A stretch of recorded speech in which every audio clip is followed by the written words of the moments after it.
again. Hi, I'm Chelsea Moore. I miss KDP.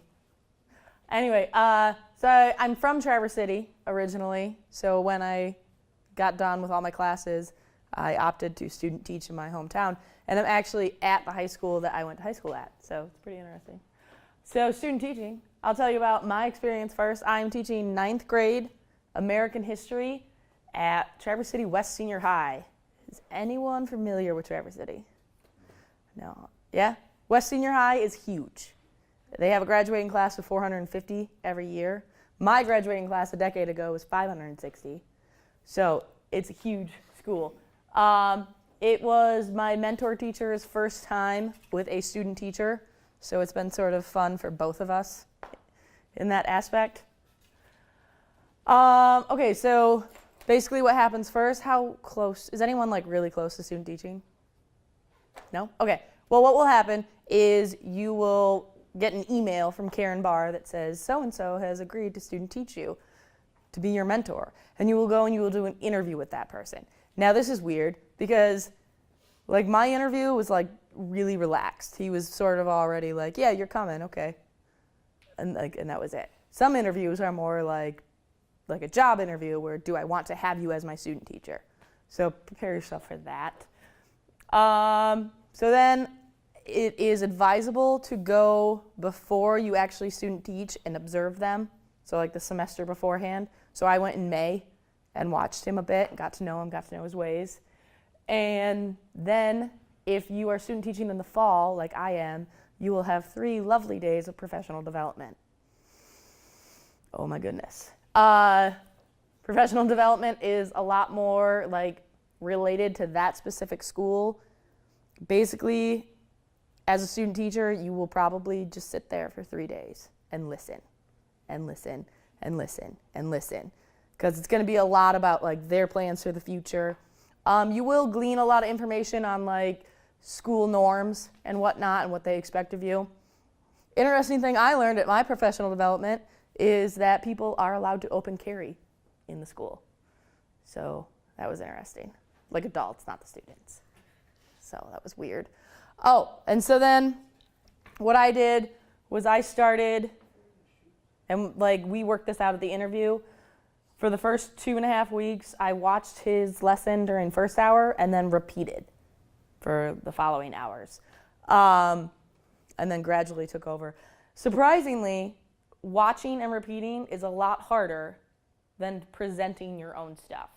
Because when you present your own stuff, it's all stuff you've researched, all stuff you've planned out, like you know it really intimately, right? Just watching and repeating, I found to be a lot harder because I didn't know that stuff as well as I probably should have.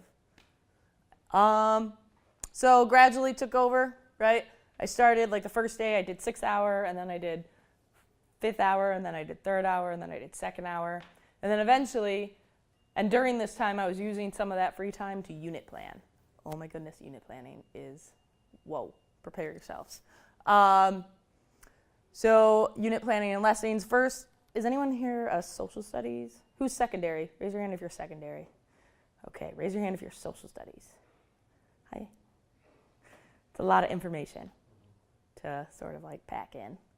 So you got to tackle all that information. Worksheets. So when you're making a unit, like they're going to have worksheets, you have to make all those worksheets, and it's just enormously time consuming. So prepare yourself for that. Like you will spend many, many hours just making worksheets. And it's something you don't really think of, but it happens.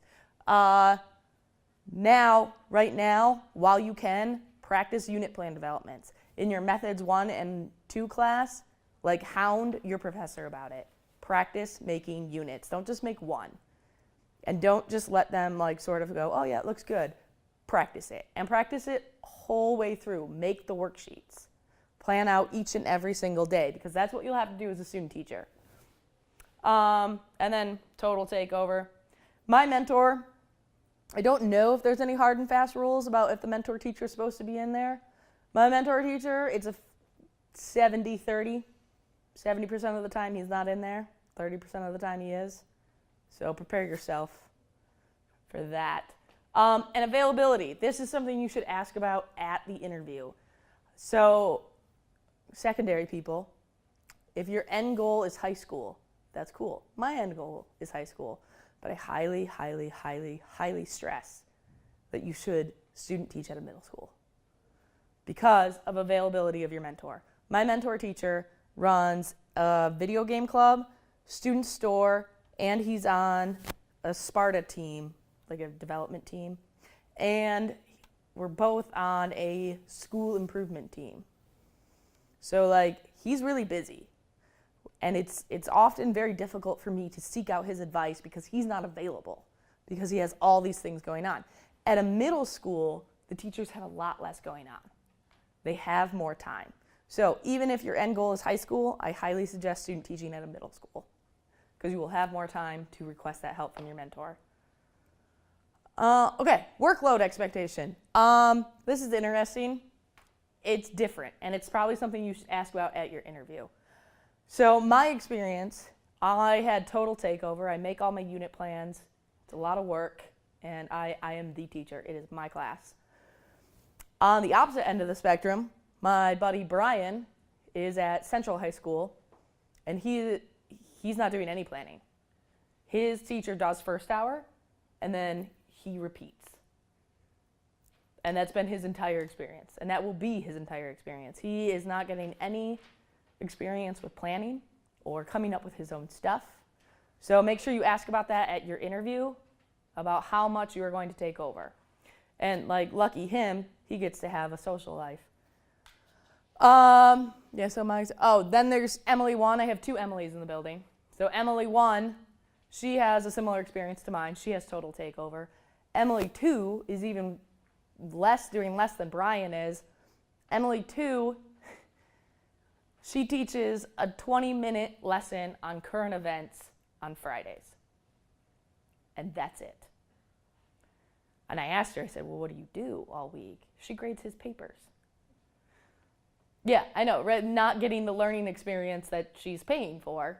And the thing is, too, is like, this is the other part about high school teaching versus middle school teaching. You have AP classes. So her mentor teacher has 2 AP classes that she can't teach even if she wanted to.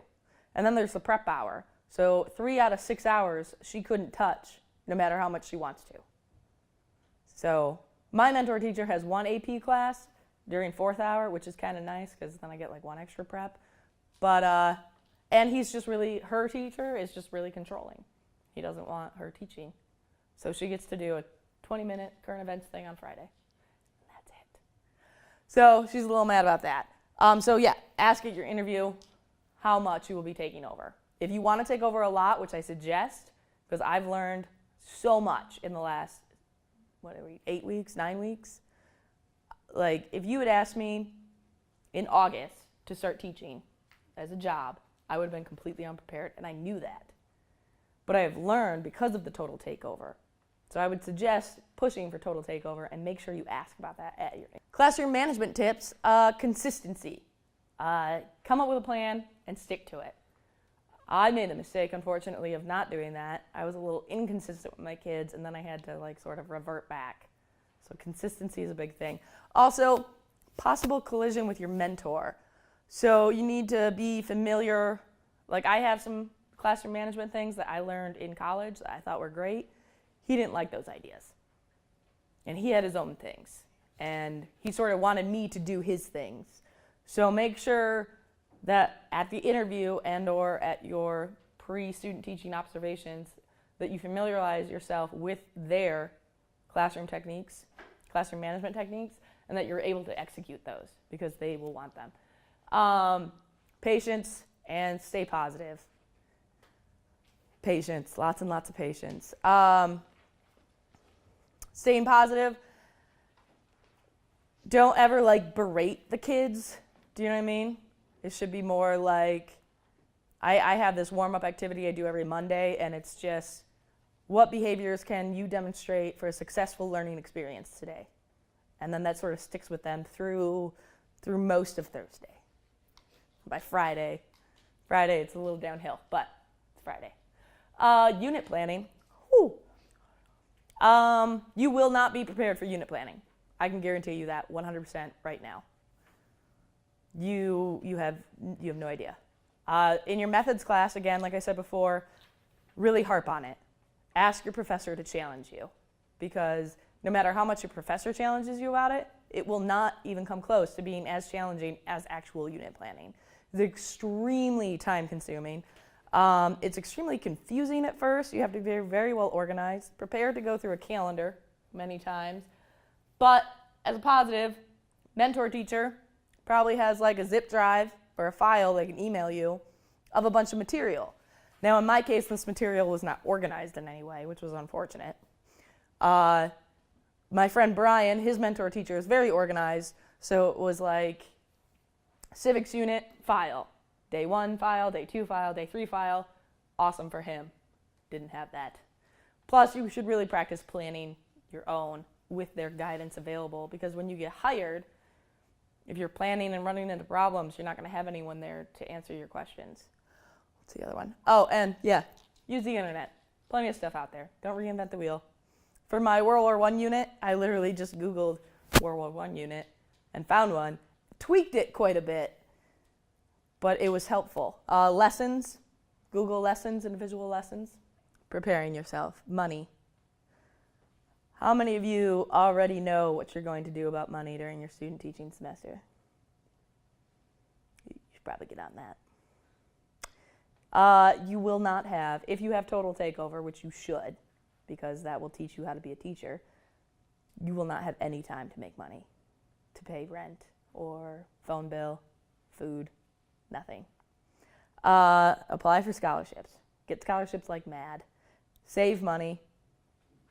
And what did I? Pay all your bills out ahead of time. So like I got my scholarship money back, your refund that you get, and I paid my car insurance out until January. I paid my daycare out until January. I paid my cell phone bill out until January. Every single one of my bills is paid until January. Now I got $3,500 back for my scholarships, and after paying all my bills out till January, I had about $200 left. So that was exciting. Of that money, I had other money that I saved up. Also, fun fact: if you live in Lansing, you can donate plasma for money.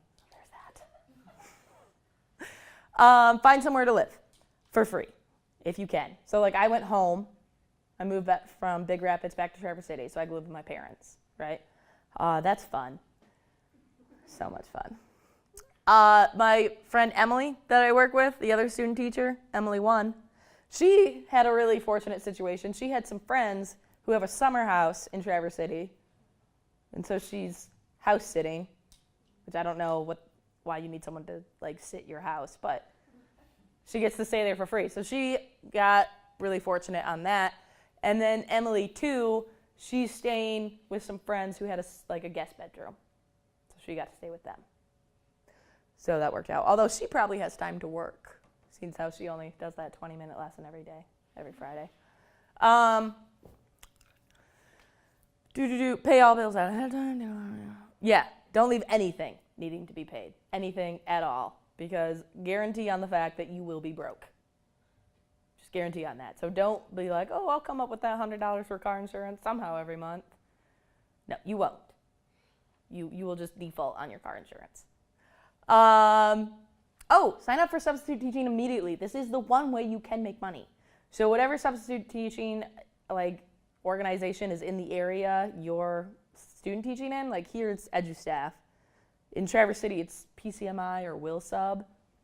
So sign up immediately, because around week 5, your mentor teacher is going to start feeling like, hey, I could use some days off. And it looks like you got this, so how about you be paid to be here?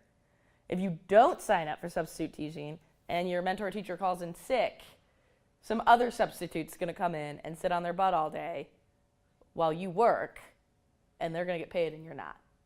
So that's going to be unfortunate.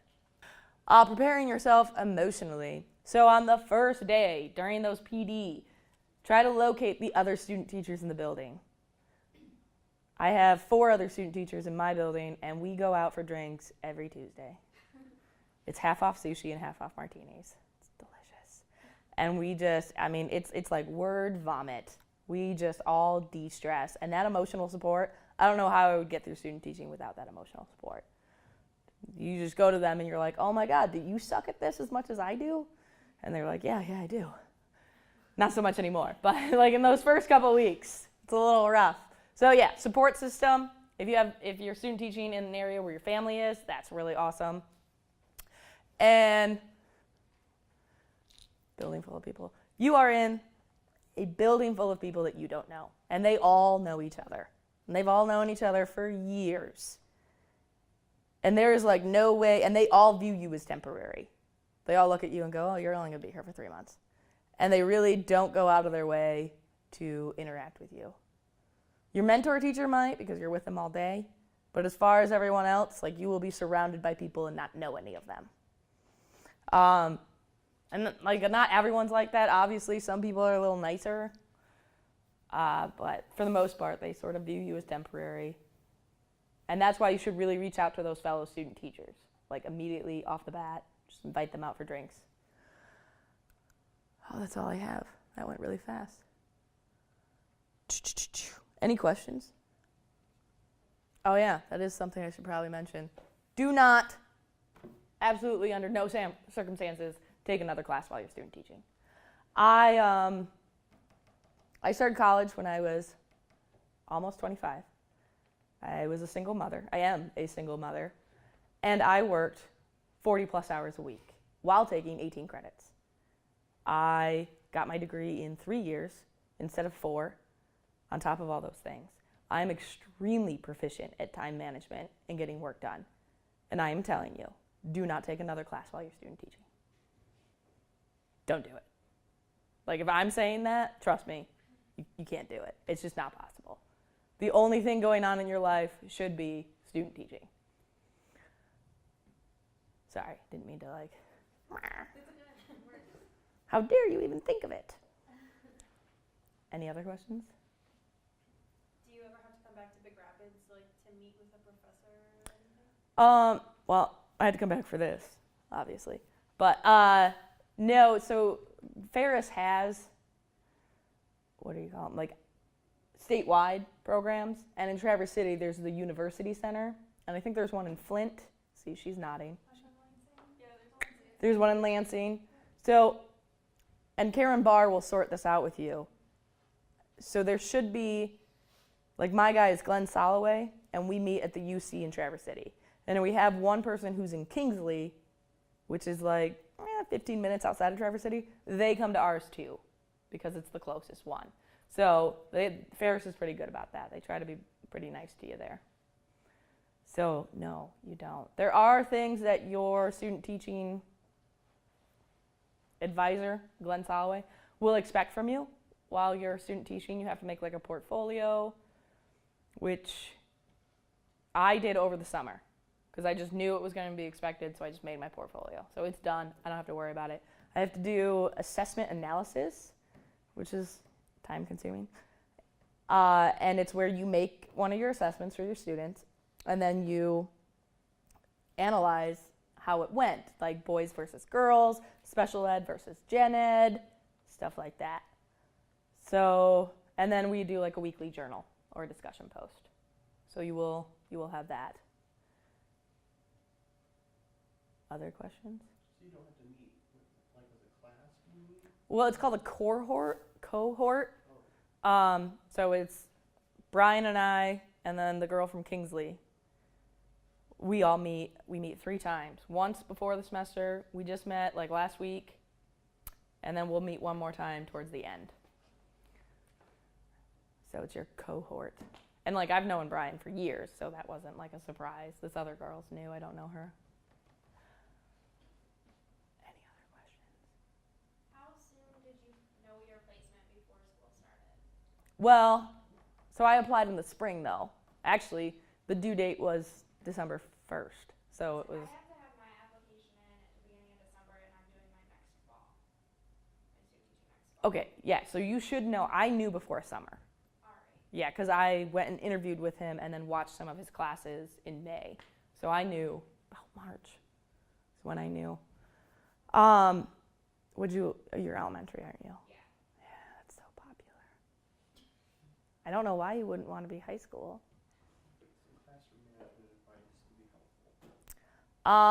Classroom management advice: when the kids start giggling at the tether going off, tell them to stop. I have a kid, he's got a tether on, and it likes to randomly beep really loud during class. I guess it's like connecting with satellites. I don't know. And it's super awkward because they all laugh at him. So you're sort of stuck in this weird position where you're like, like he's the kid that misbehaved, but now they're all misbehaving because of it.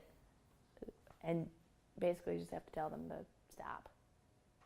It's really frustrating because they sort of look at you like, why should we be nice to him? He's a criminal. Like literally one of them said that to me. And I was like, oh. Establish routines when you get there. Don't even dilly-dally about it, especially if you're going into secondary and probably definitely elementary. Children, and by children I mean 14 and under at the very least, have like no idea how to function in life. I just don't even know. They'll come in, you have 4 minutes between classes, right? Or I guess in elementary, none. And they will swarm you. And you're trying to start class, it's very obvious that you're trying to start class, and they are swarming you with personal questions. Not personal in nature, just that the questions only pertain to them. Like, oh, hey, I noticed that I have a 0 for this assignment. Stuff like that. And they're literally like, I have had at least 10 students just like, and I'm trying to start class. And in the meanwhile, the group of kids behind them are going nuts, right? So you have to really establish those routines right off the bat. So you have to say, do not come to me with personal questions at the beginning of class. Wait until we are in an activity, or come to me at lunch or before school starts. So just establishing those routines. And like after that happened, so that happened for like my first week. And then the second week, every day, I displayed a PowerPoint slide that explained like the routines I expected of them. Personal questions must wait. Oh, what are the other ones? I can't even remember right now. Other stuff like that. Oh, if you're missing an assignment, check the no-name basket. Yes, at 14, 15 now, a good 20% of your students will not remember to put their name on their assignment. And you'll have like a basket of like no-name stuff, and they will come to you, mad at you. Like, you gave me a 0 for this assignment and I turned it in. Okay, check the no-name basket.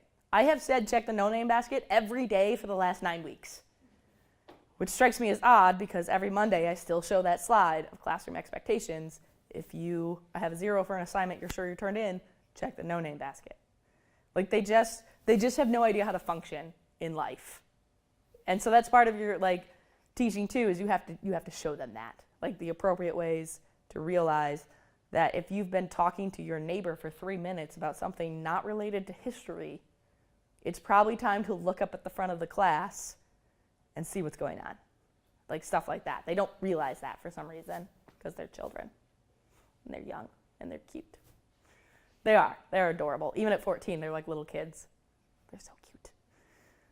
How do you expect to keep your classroom management up when it comes to like Christmas break? Because I know when it comes to breaks, kids get like all over the place. So. Again, with those slides, and then we also have something called Achieve slides, which sometimes I'll show, but frankly, I prefer my PowerPoints. Again, just at the beginning, like when you come back from Christmas break, every day for that first week, just spend 2 minutes in the beginning of the class. These are your expectations. Don't forget them. Also, sometimes after a bad day, I'll do a warm-up. Did I already mention this? And the warm-up question will be, what behaviors can I demonstrate, see I did, to have a positive effect on to have a successful learning experience today? And that makes them think about it, and it's in a positive light rather than like, don't do this, you shouldn't do this. You need to keep it positive. You should do this. This will help you. This will benefit you.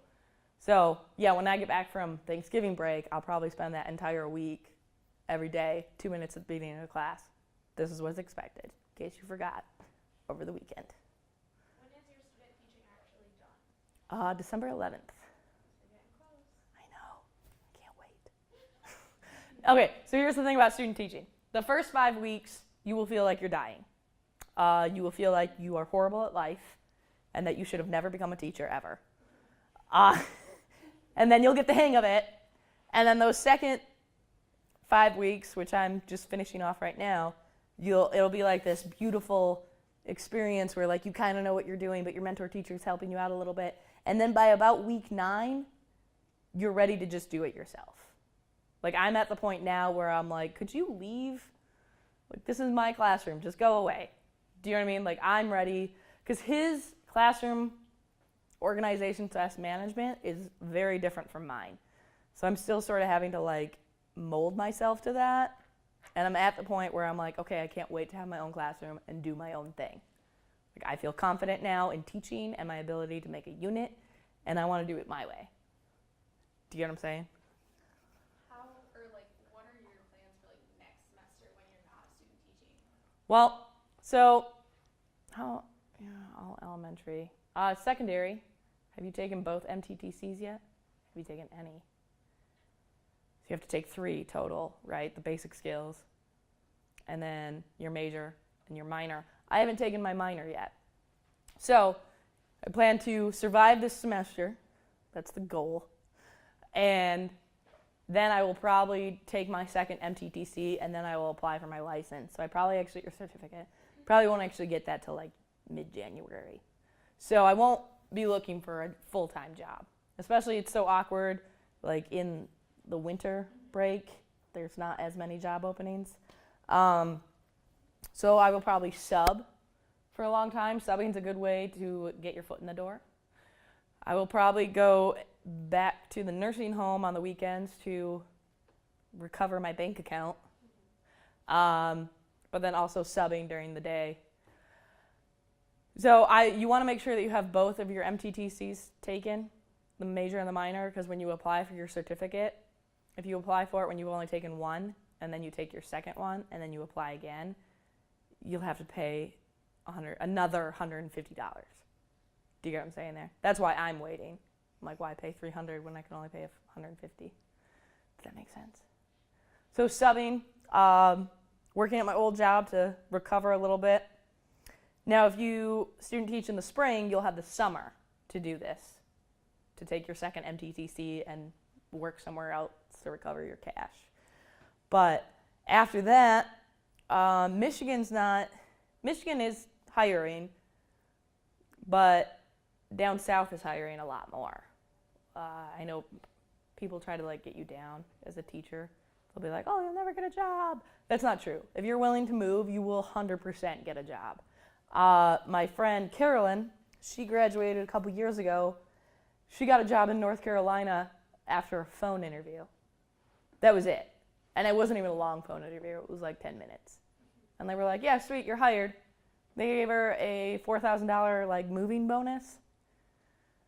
And she was down there making $36,000 a year. I've heard that like down south they'll like basically try and convince you that it's the best thing ever. You should come there. Yeah. At job fairs, they have like pamphlets about how great Kentucky is. It's not. I've been to Alabama. Alabama? Yeah. Oh, you're brave. I want to move like to Alabama or Texas. While I'm thinking of it, something you're really going to want to work on in your methods class are like the Bloom's verbs and whatnot. So like one thing I struggled with in my first couple weeks was I was sort of like, okay, kids, here's the info. Cool. And my teacher was like, you need to go like deeper onto that Bloom's verbs, like getting them to just not like, you need like, here's the info. Now I need you to do something with that info. So really study like Bloom's verbs and what's the other one? Depths of knowledge. No? Okay, no one in here? All right. Depths of knowledge. You'll get it in your methods class. Well, it might be mentioned in your methods class. What it is there's like this chart, you can find it on the internet, and the top is Bloom's verbs, and then this side is depths of knowledge. And the goal, and so they make a chart, right? And the goal is to kind of get deeper into that chart. So you should, during your methods class, make sure that you are fully acquainted and familiar with that. It's rough. It's a lot of work. Most importantly, make sure you know at your interview, Like, what will be expected of you? Because, like I said, like Emily's complaining. You know, she's like, I'm not learning anything. I paid for this, and I'm not learning how to teach. And she's going to go get a first-year teaching job not really knowing what she's doing. Whereas I had total takeover, and yes, the first couple of weeks were awful, and I cried twice. Only once was in front of someone. He didn't care, though.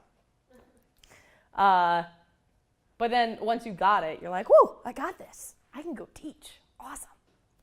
But like I said, if you make sure at your interview that you will have total takeover and that your teacher will be available to help you, then by the end of student teaching, you should be prepared for your first year of teaching. Like right now, I feel good. I could go teach. Not a problem. You asked me that 9 weeks ago? No way. And I knew that. And I told people that. I'm like, I'm not ready. I have no idea what I'm doing. Now I do. No more questions. Oh, you're welcome.